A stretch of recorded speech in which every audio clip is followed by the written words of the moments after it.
Fala galera, boa noite, todos bem aí? Boa tarde ou bom dia, não sei o horário que vocês vão estar vendo esse vídeo. E hoje nós vamos aí avançar nos conhecimentos, e para que a gente possa aprofundar um pouco mais, precisamos resgatar algumas histórias que foram ocultadas e de certa forma a gente fica meio perdido na cronologia do tempo, porque para que um ser humano tenha capacidade de se desenvolver, ele tem que beber de algumas fontes, ou seja, antes de Jesus, Pitágoras, Buda, entre outros mestres líderes da humanidade, tiveram que vir outros para que colocassem em prática esses conhecimentos que mais tarde eles vieram a utilizar, né? E hoje nós vamos falar aí de um faraó egípcio, o Akhênaton, que de certa forma foi totalmente ocultada a sua história e que foi resgatada aí através da arqueologia. Muitos anos se passaram e alguns mestres aí pesquisaram muito sobre isso. Então todo o conteúdo que eu vou falar para vocês aqui eu obtive aí com praticamente 6 horas de vídeos, mais algumas leituras, para poder estar resumindo e passando para vocês aí a história desse faraó. Então, por que é interessante a gente falar dele? Que ele já pregava o que hoje a gente sabe que é real. Ele já estava tentando colocar em prática algo que só hoje a gente tem a capacidade de observar quão profundo foi o ensinamento dele. E esse ensinamento não ficou na prática. Então, no Egito, há mais ou menos 1300 a.C., ele tentou colocar em prática o monoteísmo, né? Então, na época, o politeísmo era o que reinava no Egito. E o politeísmo ele é feito pelo matriarca, que inclui o homem e a mulher, né? Uma pirâmide inversa, e o filho embaixo, que representa os homens, né? Então a divindade seria um homem e uma mulher, e os nossos filhos que estamos abaixo nessa hierarquia, digamos assim. No politeísmo se acredita em vários deuses, então tinham vários cultos, eles adoravam estátuas, eles adoravam o deus Sol, então tinha um deus para praticamente tudo, né? E já o Akhênaton, ele vinha com uma triade inversa, onde era Deus em cima, no topo da pirâmide, e abaixo os dois filhos, né, que seriam Akhênaton e Nefertiti, que eram as duas representações no mundo físico desta triade, deste poder divino.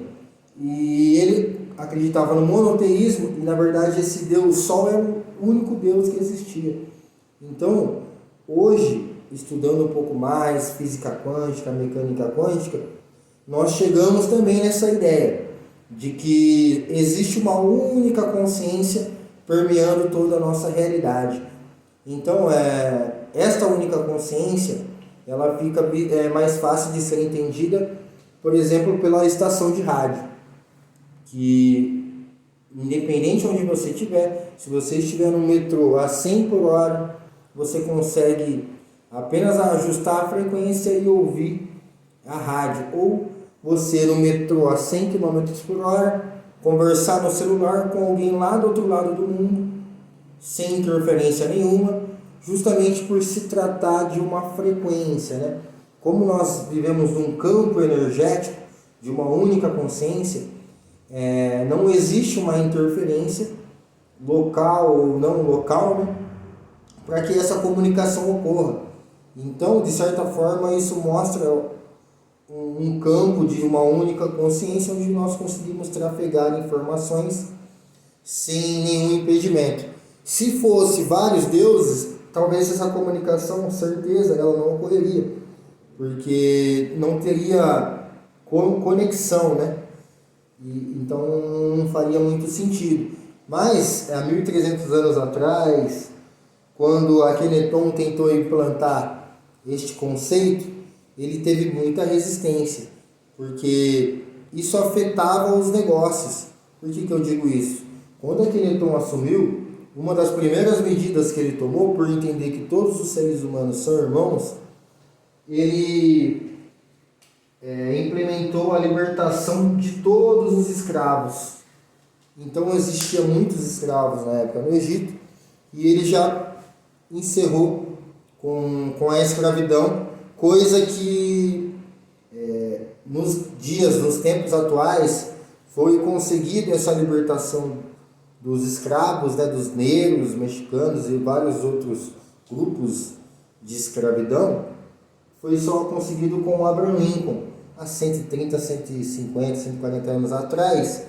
E essa atitude dele foi com que acontecesse o assassinato de Abraham Lincoln, né, como é conhecido por todos nós. E eclodiu a Guerra Civil nos Estados Unidos, né, que houve aquela separação. Então a gente vê o quão à frente de seu tempo era Akhenaton, esse faraó.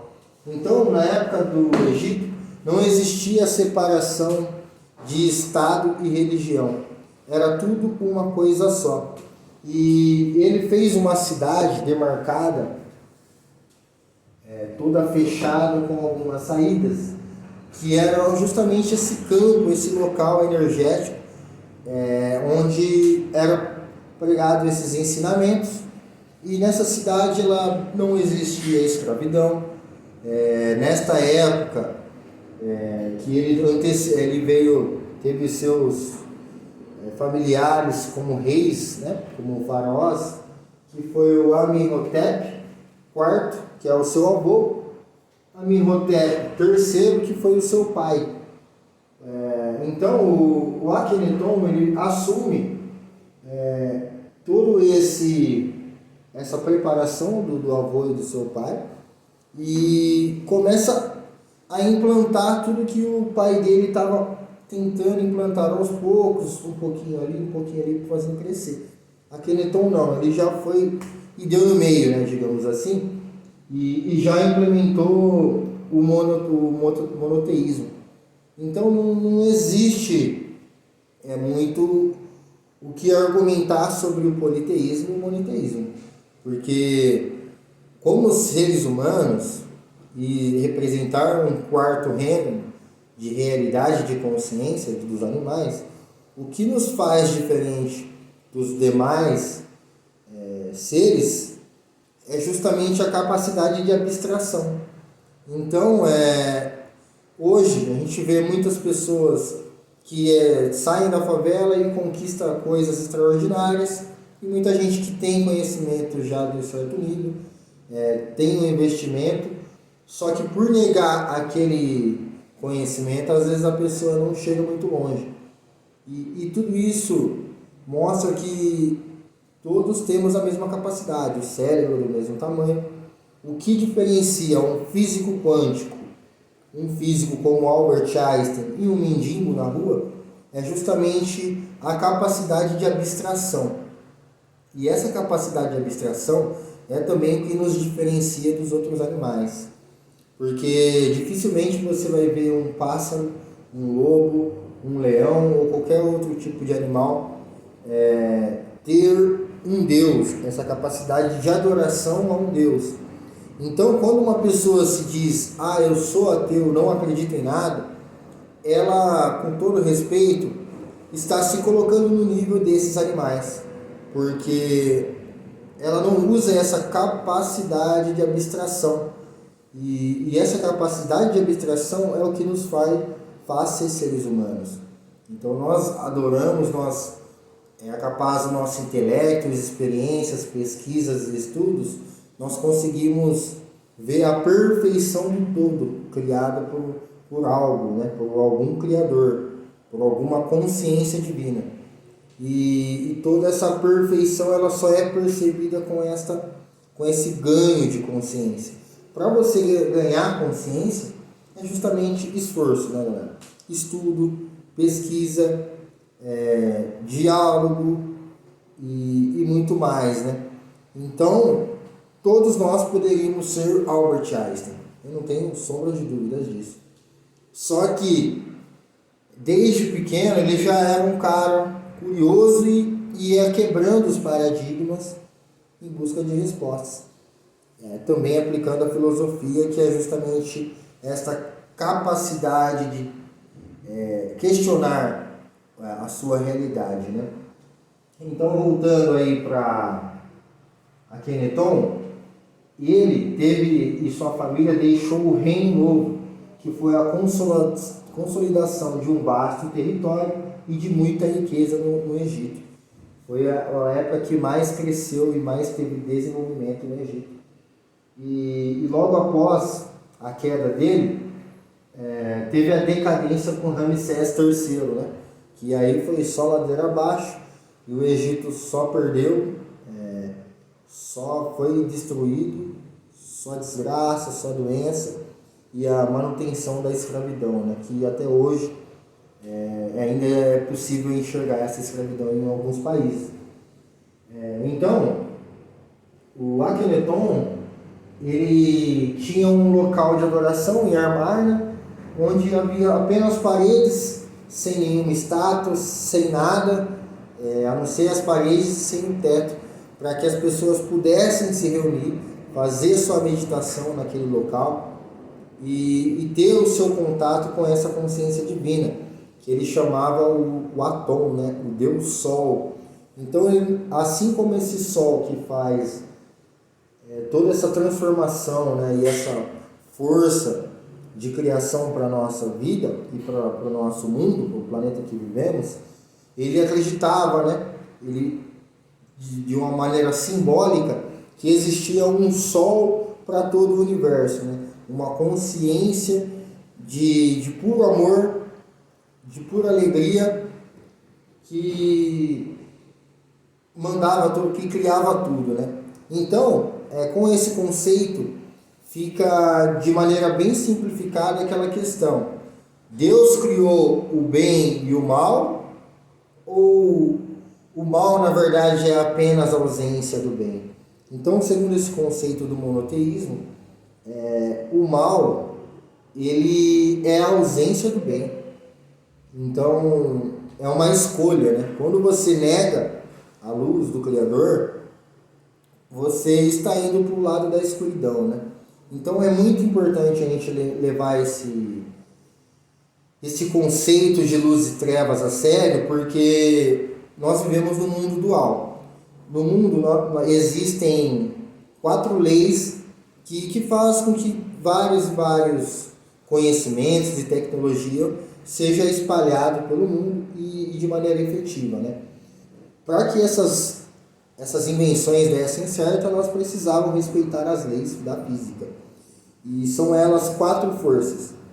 A primeira seria a força fraca, a segunda a força forte, terceiro eletromagnetismo e a quarta força a gravidade. Então, força fraca e força forte significa positivo e negativo. A gravidade é o que nos garante estar onde estamos, e todo o universo respeita essa lei. E o eletromagnetismo, que seria de certa forma simplificada, a lei de causa e efeito, de correspondência. Então, quando chegamos no nosso século, foi feito vários livros, né, falando um pouco sobre isso. E talvez o mais conhecido aí de todos nós seria O Segredo, que é justamente o pensamento positivo. Então, para que eu tenha um retorno positivo, falando desse eletromagnetismo, eu preciso pensar positivo. Então, se eu faço, por exemplo, uma oração e falo, eu estou passando fome, eu estou com muita dificuldade, me ajuda, eu não tenho emprego e tudo mais. Esta maneira de orar é uma maneira de você estar falando assim com o universo: eu quero pobreza, eu quero desemprego, eu quero passar fome, etc. Porque o universo, ele corresponde àquilo que você emana. Então, quando oramos, isso já era explicado por Akenaton, quando ele assume, é justamente a ideia de gratidão. Sou grato pela casa que tenho, sou grato pelo emprego que tenho, pela família que tenho. Mesmo que aquilo da minha consciência ainda não seja uma verdade. Por isso que você tem que estudar e pesquisar. Para que você entenda o local que você está e que o universo ele é perfeito. Você está no local que tem que estar, é o local do seu desenvolvimento, é o local que você vai crescer independente das circunstâncias. Só você pode mudar isso, mas para isso você tem que ter consciência de quem você é. Então vós sois deuses, né, dizia Jesus Cristo, e vocês farão muito mais obras do que eu, bem maiores do que a minha. Então, mais ou menos, a gente já encontra outros sábios falando sobre isso. E era muito comum, que foi mais ou menos 2000 anos aí de politeísmo no Egito, era muito comum ter vários deuses e as pessoas também acreditavam num paraíso quando elas morressem. E nesse paraíso, Osíris era quem tomava conta. E então ela tinha a chave, né, dessa entrada ao paraíso. Então ela que era o deus dos mortos, né? O mundo dos mortos. Tem até um livro falando sobre isso. E era o status quo da época, né? Então as pessoas acreditavam muito no paraíso, né, após a sua morte. E quando Akenaton assume como deus Sol, Atom, não havia essa separação. Quando eles entravam em Amarna, tanto vivos, mortos e os deuses estavam no mesmo local. Então não havia separação.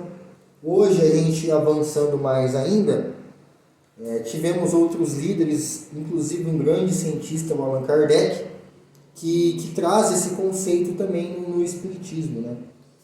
Este conceito de reencarnação, que na verdade o paraíso tem que ser feito aqui na Terra, também tem no hinduísmo e também tem no budismo, né? Então era tudo aqui e agora. Não existe separação de presente, passado e futuro, e nem de vivos e de mortos. Todos estão no mesmo local. Só que nem todos têm a capacidade de enxergar, através da sua consciência, esta realidade. E então em Amarna tinha esse local. Então por que houve essa demarcação da cidade de Amarna? Que era justamente quando a gente vai em alguma igreja que tem o culto religioso, onde naquele local as pessoas eles encontram um local extradimensional. Então no Espiritismo, no Candomblé, todas as religiões elas têm um local fechado onde acontecem os rituais e se torna aquele local um local extradimensional. Sempre tem uma portinha nesses locais. Eles não fecham total, porque se houver algum ser negativo naquele ambiente, ele é retirado para se desenvolver, ganhar consciência, melhorar, para que depois ele volte, para que ele não estrague aquele ambiente, né, digamos assim. Então, vou trazer um conceito moderno também, que quem estuda economia e demais outras faculdades, às vezes no início direito, fala um pouco sobre isso, que é as necessidades que todos os seres humanos têm. Então, ele separa numa pirâmide também, uma escala de necessidades. A primeira, que é no chão, o básico que todo ser humano necessita, é as necessidades básicas saciadas. Todos precisam ir ao banheiro, fazer suas necessidades, todos precisam se alimentar e todos precisam dormir. Sem isso, não vamos funcionar direito. Vamos estar prejudicando o nosso corpo e a nossa mente. A segunda seria a segurança da sua propriedade, a segurança própria dos seus familiares. Sem isso, ninguém tende a ter uma necessidade básica resolvida. A terceira seria as sociais, né?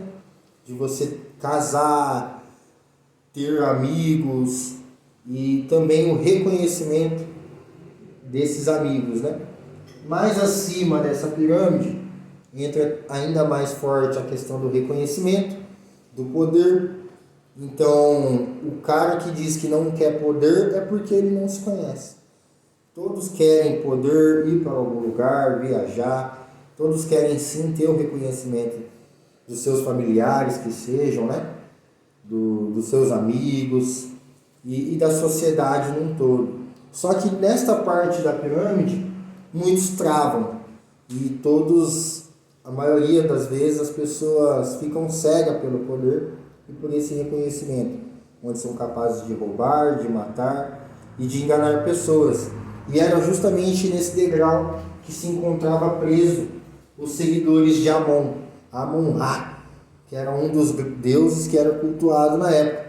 E os sacerdotes de Amon, eles faziam de tudo para que o conhecimento da Akhenaton não chegasse muito longe, porque aquilo significaria atrapalhar os negócios que estavam em andamento, como a escravidão. Eles tinham muitos escravos e quem teria que trabalhar seriam todos por um mundo melhor. E não você pegar um grupo de pessoas, escravizá-las e vai lá e façam essa parte ruim.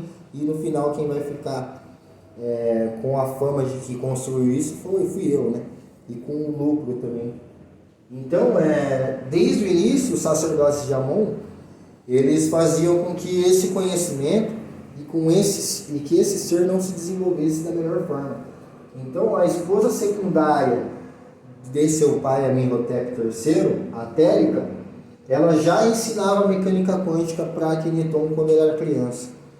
E o final dessa segunda esposa secundária, a Térica, ela foi morta com seu filho e jogada no rio Nilo. Então a gente vê a que ponto chegava as atitudes dos sacerdotes de Amon-Ra. Essas informações que eu estou passando para vocês, provavelmente vocês já não viram em local nenhum. É uma coisa que foi totalmente ocultada, porque quando houve a invasão de Amarna, eles mataram todos os seguidores, mataram Nefertiti, que era a esposa de Akhenaton, e envenenada, deram uma flor para ela. Ela abriu a caixa, cheirou, e após isso, algumas horas, ela veio a morrer envenenada. O Akhenaton teve esse mesmo fim de envenenamento. E mais tarde, levaram o corpo de Akhenaton e também deixaram crucificado, para que as pessoas que vissem aquele Deus, aquele faraó, vissem o destino que teria, caso ainda insistisse continuar seguindo as ideias dele. E era muito interessante, porque em Amarna, quem chegava lá, ficava espantado positivamente com o que ocorria lá. Não existia doença, eles haviam superado, não existia mais a falta dessas necessidades. E a última necessidade que eu esqueci de falar aqui para vocês é a autorrealização, é a espiritualidade, essa conexão com Deus, que vai te trazer criatividade, confiança, amor e alegria. Então Deus, essa fonte de consciência, ela não é negativa de forma alguma. Para você saber se você está em fase com esta consciência, você basta olhar 2 pontos. Você tem alegria em sua vida 24 horas por dia? Você tem amor incondicional pelas pessoas, negro, gays, deficientes físicos, etc. Você tem amor incondicional? Você ama até mesmo, entre aspas, seus inimigos, que são aquelas pessoas que pegam no seu pé, te xingam.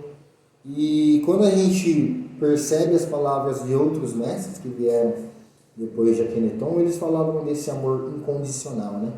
Então, após a morte de Akhenaton, teve essa decadência no Egito, e é interessante a gente observar que os 1000 anos antes de Cristo e os 2000 anos após a vinda de Cristo, foram feitas várias guerras. E essas guerras continuam até hoje, a tal das guerras santas, que é justamente esse politeísmo espalhado pelo mundo todo. E o meu Deus é melhor que o seu, então eu vou invadir, eu vou matar e vou instaurar o que eu acredito. E era uma coisa interessante porque Pitágoras foi muitas vezes feito corrupção dentro do grupo dele.